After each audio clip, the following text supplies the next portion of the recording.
Hello there, Virgos. Welcome to your tarot reading. So, without further ado, I feel that the energy for this reading is really about, changes coming in at the very last minute. Okay, so I do sense some really major changes coming into the picture for you. And I feel like the message I'm getting is sooner than expected, but then at the same time it's like very last minute, very unexpected. So that's what I'm getting, and it's kind of a contradiction. So let me just explain. I'm feeling almost like there's something that you have been thinking about trying to manifest for a very long time. And I feel like for many of you, might be 2 years, the past 2 years, you're just like, I'm waiting around for it. And you're not one to, sit around idle and wait for the tides of change to come swooping in. You guys are very, productive. And you guys are quite like busybody. You like to stay productive. You like to be efficient with your time. So it's not like you're sitting there mulling around waiting for things to come in. So on the one hand, it's always, on the forefront of your mind that you want to implement something. You want to change something.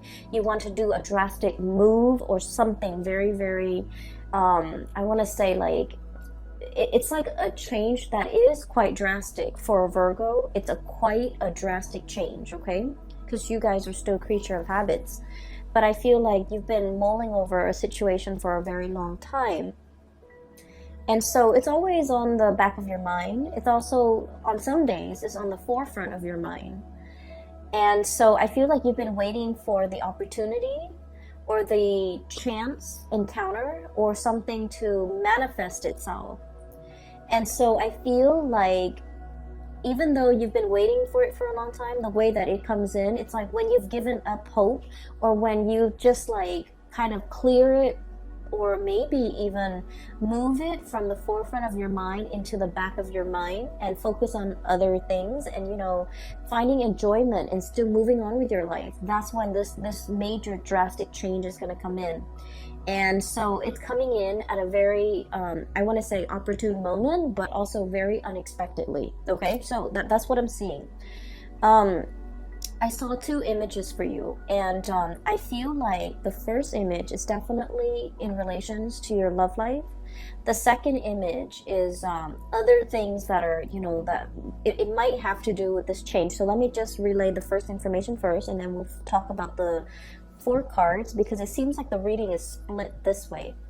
So first of all, I see this man. He's wearing a coat. It's like autumn. He's at a park. It looks like Central Park. It looks outdoorsy. Lots of people around, but not so much that it's crowded. There are a few pigeons on the ground. And he's wearing like a brown coat. He looks very handsome. Like he's, probably 35, 40 at the latest. And he has like a little Ziploc bag of like breadcrumbs. And so he's kind of casting it onto the ground, and the pigeons are like pecking at it. And so he's doing this. He's in a very calm state, but he's thinking about somebody. Okay. It looks to me like, he's on his lunch break, taking a walk, feeding the pigeons, or maybe he finished his sandwich and there are breadcrumbs in that bag. So he's feeding the pigeons. But either way, he looks like he's in an office type of a work environment, because he's dressed like, loafers and slacks and a shirt without a tie and a brown coat, like a brown trench coat. And so he's thinking about somebody else. He's thinking about somebody. And so the scene kind of splits in half, and there's another image. While he's feeding, there's another image of a woman. She's really pretty. She has blonde hair, and she has a mole, a very distinct mole on the bottom, I want to say right. Yeah, it would be the bottom right side of her chin. Like it's a small speckled mole, but it's very distinct for some reason. She has like red pinkish lipstick on. She's in the kitchen. She's wearing an apron. She has blonde hair. She's very young, like probably around the same age. She's cooking a pot of soup, So a really big pot of soup. And she's tasting it from a ladle, and she's adding a little bit more seasoning, salt, pepper, whatever it is. And then she turns off the stove, like it's ready, so she turns it off. And she's looking at the stove, then she looks at her living room, and she's alone, you know, in this house, in her space. And she's kind of thinking like, you know, this is such a big pot of soup. I wish that that other person were here to enjoy this food with me. So it seems like there is a situation where the two of you might have been broken up. I do see, you know, the split scene as in two people that miss each other, that long for each other's company, that's heavily thinking about one another. That's like the whole concept about sharing food, cooking for one another, you know, I guess connecting through food. It seems very nurturing. It seems like it might have been a relationship where there's a lot of community, there's a lot of caring, there's a lot of tenderness, there's a lot of like, you know, mutual affection, and you know, it's not like you wouldn't eat and cook for somebody you don't like, right? So I feel like in a way the relationship that the two people have had in the past might have been, you know, they might have shared space together, they might have lived together, they might have been married, they might have dated for a very long period of time where they're comfortable around each other and they care for each other. So whatever the situation is, there might have been a situation where two people have broken up and they're still longing to reconnect. Okay, so I feel like for majority of you that might be the situation, because he's on the park bench eating lunch possibly by himself and then feeding the birds. Like he wants somebody to share that experience with him.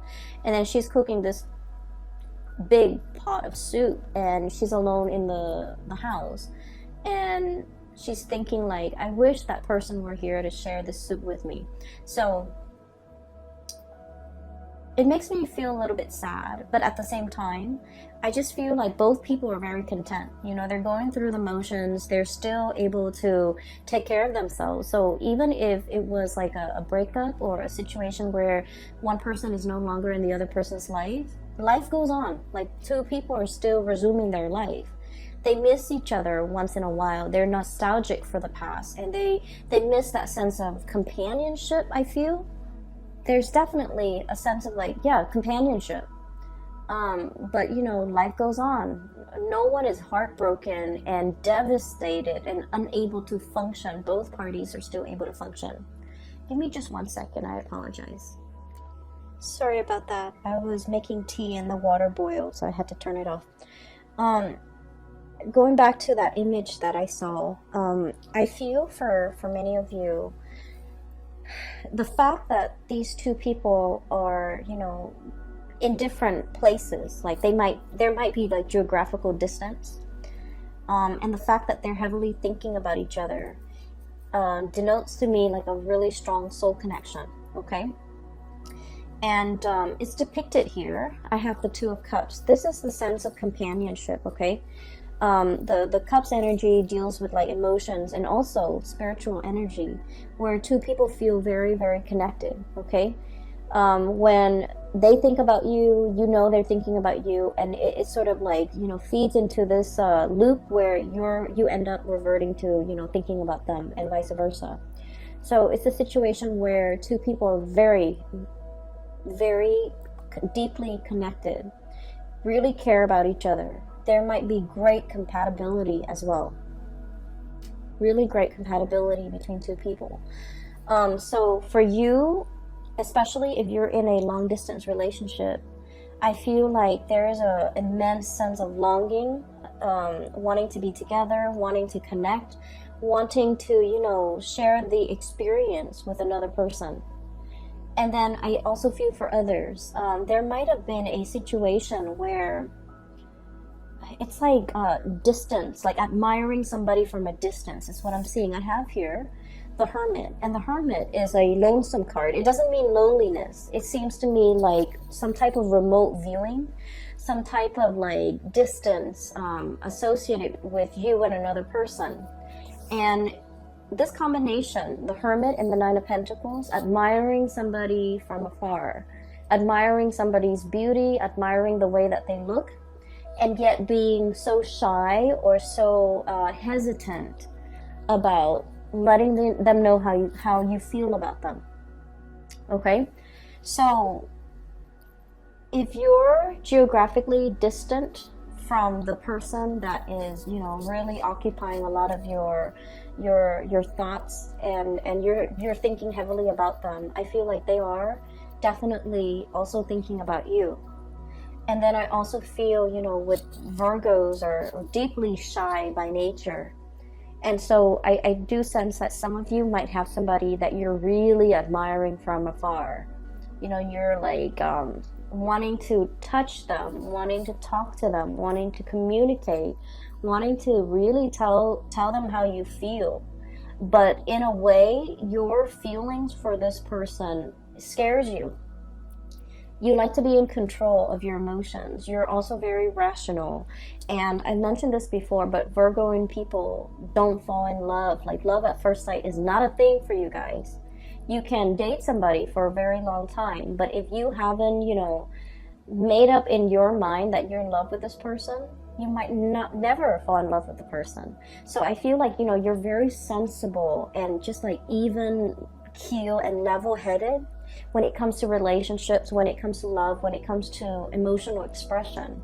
And so I feel like you're feeling this wave of emotions overcoming you, and you kind of, you know, shrug it off or cast it aside. You're like, that's not rational. I barely know this person. It's not rational, you know, to like be head over heels and fall in love with someone when I barely know them. So I feel like you have someone that you're really admiring. You really like this person. They're very independent. I'm getting a feeling of like somebody who might be let me see, like somebody who's quite exotic, who you know, there's something unique about them. So the woman with the mole on her face, it's coming out, it's near her chin. So like, I feel like you're dealing with someone who's not stereotypically, like, it's not somebody that everyone would consider like classically beautiful or classically handsome, but for whatever reason, there's something about them. They have charisma, they have stage presence, they have magnetism. There's something that makes them very unique, and other people cannot help but stare at them twice. You know how there are some people, they're not classically handsome or beautiful by any stretch of the imagination, but there's something about them that's very alluring, and I feel like it has a lot to do with their confidence, the way they carry themselves, the way they carry themselves. Okay, this is a Nine of Pentacles, very independent, self-sufficient, bold. It's somebody who is like, on the one hand, they can be very earthy, very easygoing, not high maintenance. You won't catch them, you know, dressed to the T and like with full makeup on, or, you know, cologne and hairspray and grease in their hair or whatever. Like, they're not made up. They're just understatedly like just confident and put together without trying so hard. It's somebody that does everything with such grace and such ease, and I feel like because of that, a lot of people are very drawn to them. And then I also, going back to what I mentioned before, a lot of Virgo people, you guys are really deeply very shy. You do get stage fright. You don't like to be on center stage. You don't like to have a lot of attention on you. You feel a little bit out of place. And for some of you, okay, please don't get offended. You might feel a little bit, you know, socially awkward in probably a social setting, or in a setting where you don't know a lot of people. You might feel very socially awkward when you have to give a speech, give a talk, when you're speaking and everyone is staring at you. Like, you don't like that attention. And so you admire this person for the bold and the, I guess, like the confident way in which they move through life. the ease in which they do everything, and the ease in which things just magically work out for this person. So I feel like you really deeply admire this person. And you might be admiring them from afar. And I feel like for some of you, they are also feeling that way about you. But I feel that the gravity of your feelings for them, it's overwhelming you. You know, like you're kind of dumbfounded about, like, I don't believe in love at first sight. You know, why do I feel so strongly about this person when I barely know them? There's a little bit of intrigue and mystery here. And it's like you might not know a lot about them, they might not know a lot about you. You might see each other casually in passing, and you might feel like, wow, that would be a really good person for me to date or for me to have as a girlfriend or a boyfriend. And I do sense like they have no idea how you feel. And so, you know, trying to make conversation, making small talk.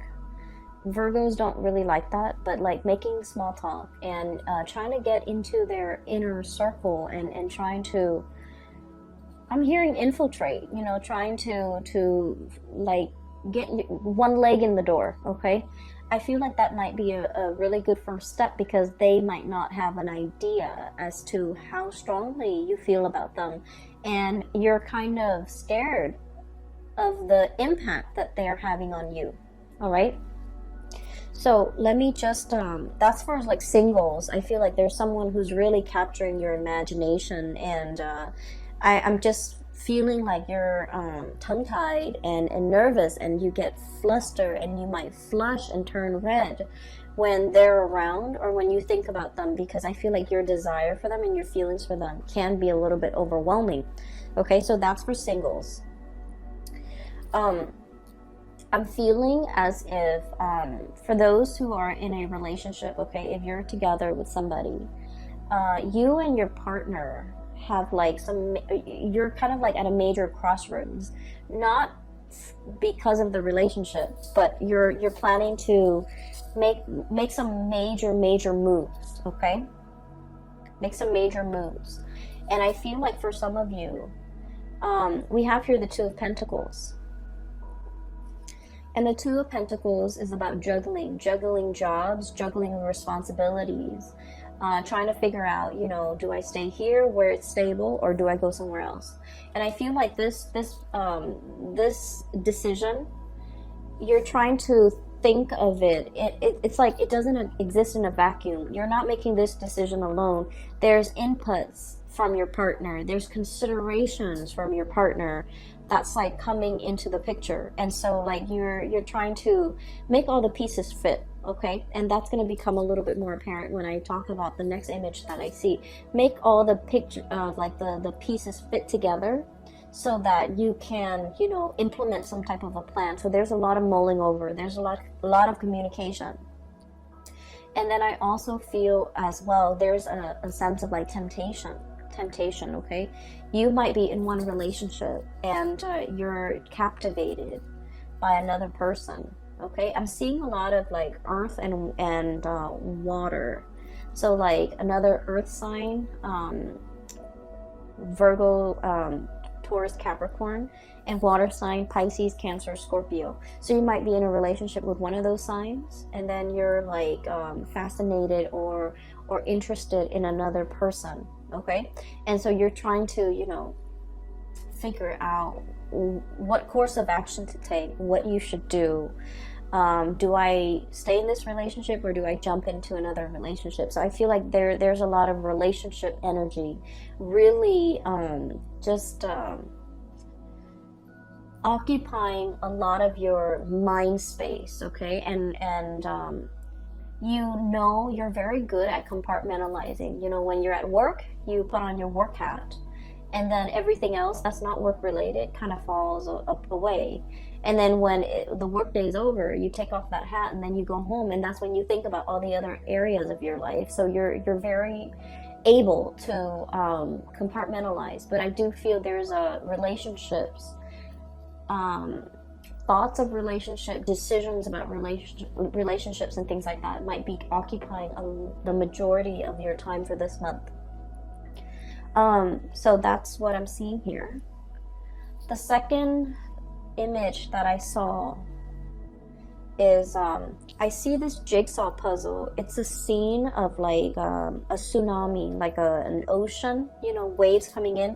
Not like a giant tidal wave, but it looks almost like those Japanese, you know, pictures of like tsunamis, like ocean waves. Okay, it's a jigsaw puzzle. It's incomplete. The edge is already filled in, but the pieces are missing from the inside. And so I see somebody's hand putting the pieces together. And the person finds this piece, and the color scheme is very, very similar to something that's part of the wave over here. The color scheme is really similar. So you know how when you do jigsaw puzzles, the strategy is do the edges and then, you know, group all the pieces together that have similar color schemes and then go from there, right? So that's the way I feel like a systematic Virgo's mind would work. Like pieces should fit together.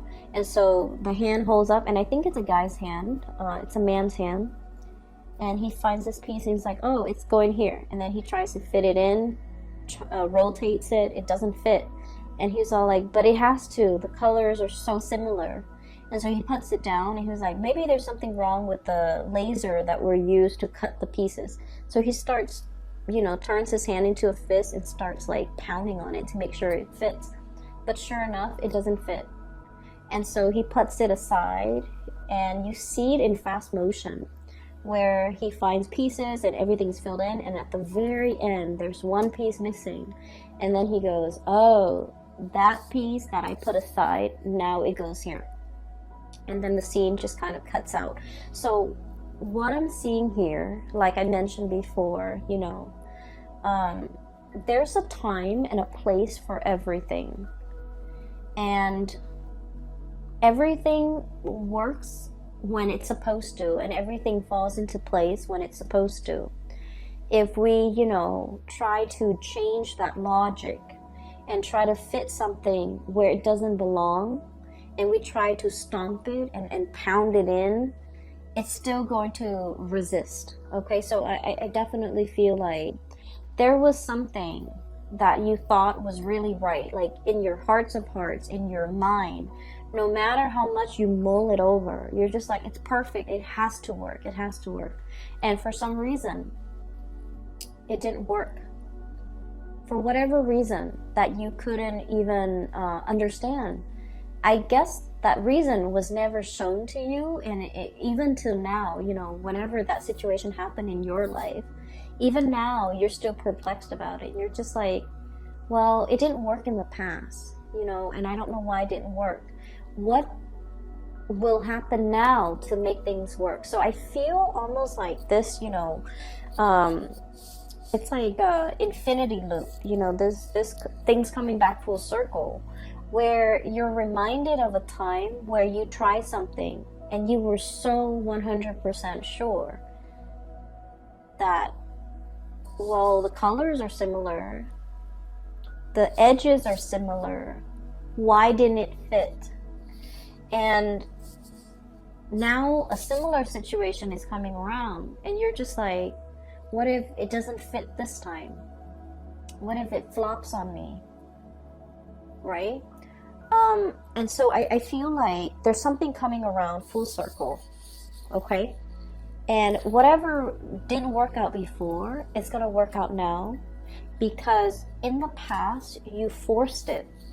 You pounded it in. And I feel almost like you were so focused heavily on the details, on the I want to say, like, you might have been focused on, I guess, like it's sort of like wanting something so badly and making sure that it fit, even when the physical environment was not right. Does that make sense? And I mean, it got to the point where the man with the jigsaw puzzle, he was like using his fist to kind of like hammer it in, but it didn't fit.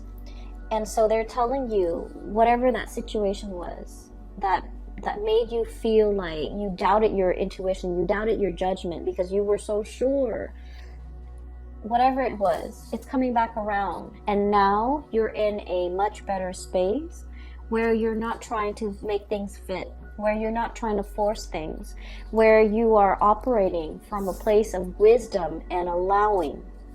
And that's when the situation is like, it's right, okay? So there's a time and a place for everything. We have to be able to see the big picture in order to understand how the parts all fit together. Does that make sense? And the reason I say that is you have some two cards here that are back to back. 5 of Swords. And then the 6 of Swords. I'm sorry. 5 of Wands, excuse me, and then the 6 of Wands, okay? So, I'm sorry, this is the 5 of Swords.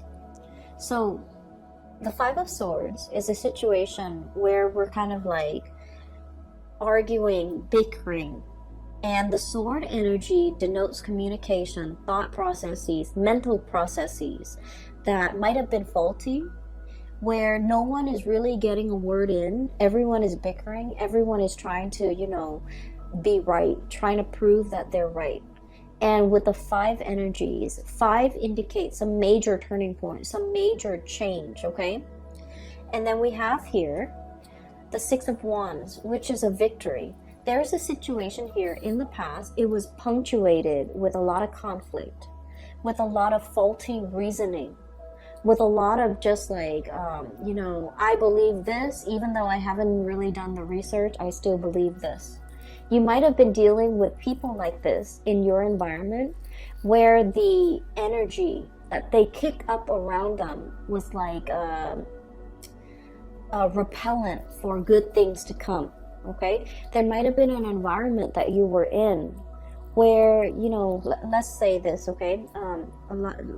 If you're like ever walking or running on a dirt path, right? If you're running or walking on a dirt path, with every footstep or with every step, it kicks up a little bit of dust, right? And so just imagine energetically when you're in this type of environment where people are constantly bickering, constantly shuffling around, moving around, trying to prove themselves right, trying to one up the other person. Like if it's like laden with a lot of chaos and a lot of activity and a lot of competition, it creates a major dust cloud, like a major sphere or major environment where there's a lot of, negativity, negative energies. And so it repels, you wouldn't want to walk over where that dirt cloud has been stirred up, right? And so this environment was a repellent for good things to come in the picture. And so whatever it was that you were trying to do, I feel like it flopped down. It didn't have a lot of support. It just couldn't see the light of day. It couldn't rise above the dust cloud, okay? So I'm a little bit inclined to say that the people you might have had around you might not have been good for your growth. The work environment and the colleagues or the energies just surrounding the work environment was not conducive for good things to attract good things or to even, be in alignment with you. And so I see you turning your back to the situation, okay? No more bickering, no more pettiness, no more conflict. I'm turning my back. And as soon as you decide to turn your back, we have a lot of victory, a lot of success coming through. And I'm almost seeing like one after another, like a series of successes, one after another, because you decided to turn your back. You decided to kind of retreat from the ground, okay? Climbing up into the tree, elevating yourself, seeing above the dust cloud, and being able to operate and function from above that cloud of negativity, and to be able to, warm yourself in the sun and to be able to attract a lot of success, okay? So what I'm seeing here is there has been a major change. Whatever didn't work out in the past, I do feel a lot of, success, victory is coming in as a result of you, needing to change this environment in your life, okay? There's some major news associated with it as well. We have here the Page of Swords, and the page energies are snippets and messages coming through And I do feel like resolution, okay, like a being wanting to make a decision but not having all the information, waiting on communication from another source so that you can decide which option to go with. Okay, so I do feel for many of you there's some major swift communication coming through this month in order to splice through that dust cloud and to be able to let things settle, and for you to decide on major changes in your life. Okay, and what I'm seeing as well for many of you, this is like leaving troublesome friendships, colleagues, petty people, I would say. Argumentative, petty people, people who are just like, you know, what's funny is I don't see gossip and slander and things like that. I don't see that in here. I just feel with this Five of Swords, it's like people who constantly want to be right, who have their daily agenda is just wanting to prove themselves right, wanting to show other people how smart they are, and things like that. Okay, so I feel like, you know, you're turning your back away from this. And you might at this point in your life, no longer feeding into this, no longer interested, like you're just disinterested in what's over here, because you're seeing the bigger picture. You're looking at things from a higher vantage point, and you're leaving these mortals to squabbles amongst themselves, because you're just disinterested. You're disengaging, and you're distancing yourself. And with the Hermit, it basically spells out to me like a sense of enlightenment, okay? Not being bogged down with the material things that at the end of the day don't really matter, but operating from a higher vantage point, okay? And what I'm also getting, the last three cards in this deck, we have the Tower, sweeping waves of change, okay? So that jigsaw puzzle where I saw the tsunami, the theme is very similar to this card here, okay? What I'm feeling here is,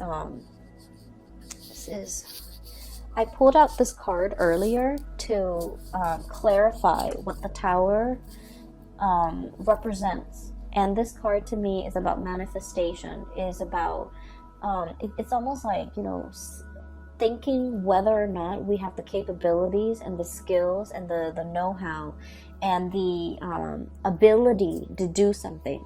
I feel like whatever that situation was in the past that you failed at, or you felt like, I was so sure, why didn't it work out? It made you doubt yourself. I feel like it humbled you, but in a way, you know, it made you feel like you doubted yourself. It made you feel like you couldn't manifest. It made you doubt your capabilities. And so what's coming through in the process here is you have a lot of skills and a lot of talent. And I feel like this environment here did not give you an opportunity to shine. It did not honor your growth potential. It was not conducive for growth.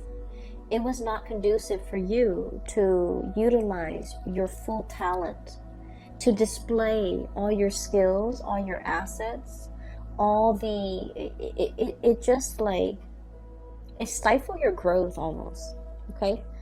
And so there is a huge sweeping change coming into the picture. So this is a mermaid here, Five of Cups, okay?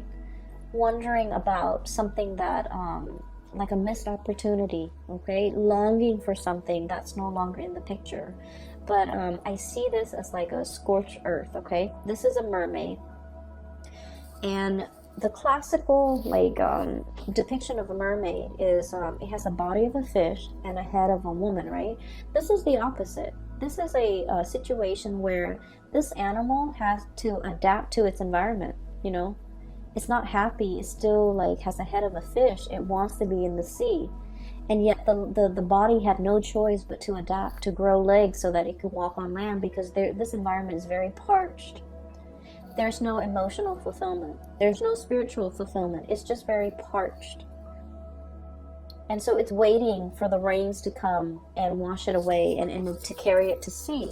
And that's what I feel is coming here with the Tower. Sweeping changes, this big tsunami coming in and carrying you back into the sea where you can, you know, resume your form as a mermaid. okay, like the traditional standard mermaid form, face of a woman, body of a fish. And she is now in an environment where there's water, where there's life, where there's emotional fulfillment. And so there's something major here that will be coming through in the month of December. And I do feel like it's going to bring you to an environment where you belong, because wherever you are right here is not meant for you. It's there's no growth potential. There's a lot of dryness, and I'm seeing like, you know, just like it's an environment that's very dry. So for many of you, you might be changing jobs. You might be moving from a really dry, arid environment like the desert to a place that's in the tropics, that's by the sea, that's a lot more, I want to say, like, it's just a lot more conducive for growth, okay? And we're not just talking about like a place that's green and lush and things like that. We're talking about emotional, spiritual growth. We're talking as well career growth. We're talking as well, you know, being in a new environment where you're able to develop to your full potential, where people appreciate all that you have to offer and they don't take you for granted, pretty much, okay? So that's what I'm seeing here. Once again, it's like the change is long coming, but it's gonna swoop in very, very quick. And that's a contradiction, but for whatever reason, I just feel like you've been waiting for it for quite some time, but it's gonna come in very unexpectedly. You're kind of bookended by two major arcana cards here. We have the Hermit, taking time to yourself, being deep in contemplation, and really figuring out, you know, what's the next step in your life. And then once you have that figured out, once you've reached that space of wisdom, that's when the Tower will bring about these changes that you've been wanting for a very long time. All right? So I'm going to leave it at that. I do wish you all the best for the month of December. Once again, I apologize for the delay with this reading. I hope it finds you well still, and I hope it is relevant and applicable and might be helpful for you this month, okay? I will be back next month. I will talk to you later, Virgos. Take care of yourself.